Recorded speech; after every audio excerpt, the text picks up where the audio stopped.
লালবাগ আগত আগত সম্মানিত দর্শনার্থীদের দর্শনের সময় সকাল 10টা থেকে বিকেল 6টা পর্যন্ত।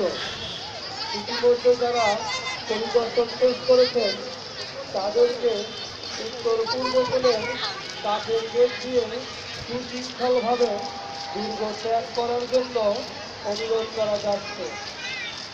ইতিমধ্যে শেষ করেছেন